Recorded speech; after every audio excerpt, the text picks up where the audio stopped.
जो भी जितने पल जियूं उन्हें तेरे संग जियूं।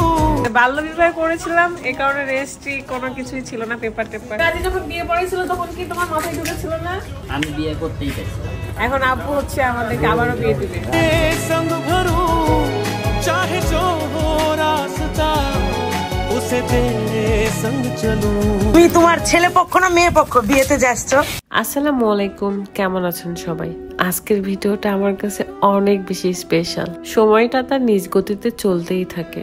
অল্প বয়সে বিয়ে করে যা হয় আর কি। আসলে বিয়ের সময় রেজিস্ট্রি করতে পারিনি দেখে এখন অনেক সমস্যায় পড়তে হচ্ছে। কিন্তু সমস্যা হচ্ছে আমাদের বিয়েতে যে কাজীটা ছিল সেই কাজীটা মারা গেছে, সেই কারণে 8 বছর আগে সেই বিয়ের কাগজটা খুঁজে পাওয়া যাচ্ছে না। সেই কাজীটা নাকি তার ছেলের দায়িত্বে সব কাগজপত্র রেখে গেছে, তো দেখা যাক কি হয়। বাল্য বিবাহ করেছিলাম, এই কারণে রেজিস্ট্রি কোনো কিছুই ছিল না, পেপার টেপার, সেগুলা নিতে আসছি।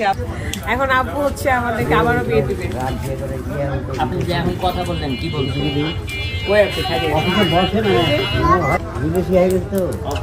বিদেশি আব্বু প্রথমে দেখো বিদেশি বলতো ওকে যখন প্রথম দেখেছিল। এই রুকাইয়া তুমি কোথায় আসছো? বলে আব্বু আমার বিয়েতে।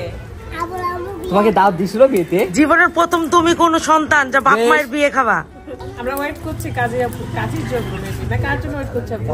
কাজের জন্য ওয়েট করছি। আজকে এই বড়কালের ছবি দিয়ে বিয়ে হবে, ছোটকালের ছবিতে বিয়ে হয়েছে। আচ্ছা তুমি বিয়ে করার সময় এইগুলো কাগজপত্র দিয়ে আসনি? জানবো না। তাহলে তখন কি রেজিস্ট্রি হয়নি কেন? তোমার 18 বছর হয়েছিল। রেজিস্ট্রি বয়সে ওরা কাজে তো বয়স। আমার করলে অবশ্যই হয়ে যাবে এখন। এই আইডিয়া বয়সই হয়নি আমার, 18 বছরই হয়েছিল না তখন, তাই কাজের ভয় রেজিস্ট্রি করতে। কিন্তু তারপরও বিয়ে হয়েছিল। হ্যাঁ ফ্যামিলিগত সব। বিয়ে কি আর বিয়ে তো 3 কথা হয়ে যাবে, কোনো দরকারই নাই, কাগজপত্র কিছু লাগবে। কবুল দিন না বলছেন আলহামদুলিল্লাহ। ওরে দাও মিষ্টি দাও। তাই তো আবার কি কবুল বলতে হবে নাকি? তাহলে মিষ্টি খাওয়া হবে একটা। বলতে হলে বলবা, সমস্যা কি? শীতে মিষ্টি খাও তো। ওটাই তো বলছি। কিন্তু ছেলে পক্ষ তুই না মেয়ে পক্ষ? আমি দুই পক্ষ, মেয়ে পক্ষ বেশি। তুমি তোমার ছেলে পক্ষ না মেয়ে পক্ষ বিয়েতে যাচ্ছো? আম্মুর সাথে আসতো না আব্বুর সাথে? আম্মুর সাথে আসতো না আব্বুর সাথে আসতো তুমি?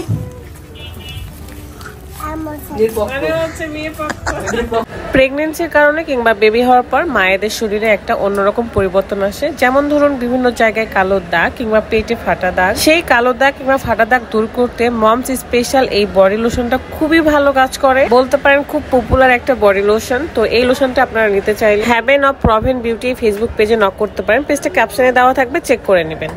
সবাই বেঁচে গেল, শুধুমাত্র একটু ওই কলিমা খাওয়াবে না তাই। তোমার কেমন লাগছে বান্ধবীর যে সেকেন্ড টাইম বিয়েতে আসলাম?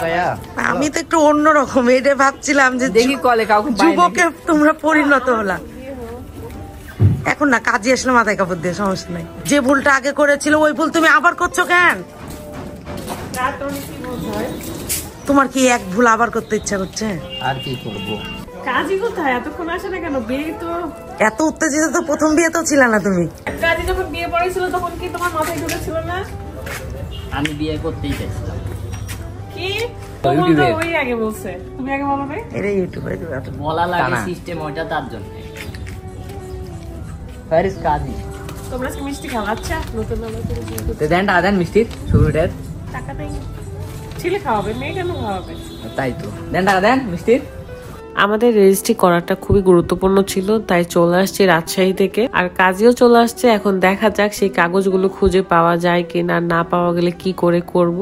তো আমি খুবই টেনশনে ছিলাম। এদিকে আমার মেয়েটা বাদাম খাচ্ছে, দেখতে পাচ্ছেন। আব্বু খুব টেনশন নিয়ে এই বইগুলো দেখতেছিল যে আমাদের সেই বিয়ের কাগজগুলো কোথায়, কারণ আমাদের সেই কাজীটা তো মারা গেছে, হ্যান্ড ওভার করে দিয়েছিল হয়তোবা। তো সেগুলো খোঁজাখুঁজি করা হচ্ছে 2016 সালের সেই বিয়ের কাগজ। তো যাই হোক ফাইনালি পাওয়া গেছে। এখন আমরা রেজিস্ট্রি করব। তো সই স্বাক্ষর লাগতেছিল, আমার আব্বু সই করলো, তারপরে রাত করলো। আর এই সময়টা মনে হচ্ছিল যে বিয়ের দিন আমার যে ফিলটা কাজ করছিল ঠিক সেরকমই লাগছে। আবারও নতুন করে আমি সই করছি, এটা আমার কাছে খুবই আনন্দের একটা ব্যাপার ছিল, ভালো লাগার ব্যাপার ছিল। এটা আমাদের আসলে দরকার ছিল, কারণ আমি পাসপোর্ট ভিসা কিছুই করতে পারবো না আমার এই কাগজটা ছাড়া। আমার সময় আসলে হয়নি, সেটা তো বলেই দিলাম। আমার ওই সময় বয়স হয়েছিল না, এই কারণে করতে পারিনি। কিন্তু এগুলো আমাদের অনেক আগে করা উচিত ছিল। যাই হোক সই দিয়ে আমরা বসে আছি, কারণ মিষ্টি আনতে গেছে আমার ভাই। আজকের দিনে তো মিষ্টি খেতেই হবে, বলেন, খুবই স্পেশাল একটা দিন। আর এখানে রাত ফাহিম ভাইয়ের সাথে কথা বলতেছিল। ভাই একটা হাই দিয়ে দেন, ভিডিও হচ্ছে। হাই। সাক্ষীর জন্য কিন্তু আপনাকে সাক্ষী দিতে হবে। আচ্ছা, কাবিননামা তো লেখা করতেছেন না?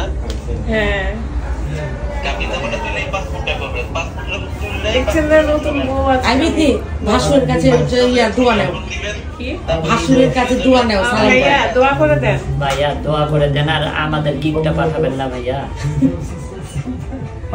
পাঠালে তো হারাইলেই বাবা। মজার বিষয়, ভাইয়া আমাদের বিকাশে টাকা পাঠাইছে বিয়ের গিফট হিসাবে 2 টাকা। আমি হাসতে হাসতে শেষ হয়ে গেছিলাম। তাও ভালো লাগছে ভাইয়া যে আপনি 2 টাকা বিকাশ করেছেন, গিফট কিন্তু পাওনা থাকলো। তো সবাই আমরা অনেক এনজয় করে মিষ্টি খাইছি। সবাই আপনারা দোয়া করবেন আমাদের জন্য, যাতে আমরা এভাবে দুজন দুজনকে ভালোবাসতে পারি, দুজন দুজনের পাশে থাকতে পারি, সুখ দুঃখ সবসময় একসাথে থাকতে পারি। আমি করব না দোয়া। আজকের দিনে সবচেয়ে বেশি মিস করছি আম্মুকে। যেদিন বিয়ে হয়েছিল সেই দিনও মিস করেছি, খুঁজে পাইনি, ডেকে পাইনি, মিস করেও পাইনি। আব্বু প্রথম দেখেছিল, আজও আছে। ইনশাআল্লাহ সারাটা জীবন আমার সাথে আব্বু থাকবে। সবাই দোয়া করবেন। কিছু জিনিস চাইলেও পাওয়া যায় না, এই তো চলছে, এভাবেই চলতেই থাকবে। একদিন তো সবই শেষ হয়ে যাবে। সবাই আমাদের জন্য দোয়া করবেন, ভালো থাকবেন। আল্লাহ হাফেজ।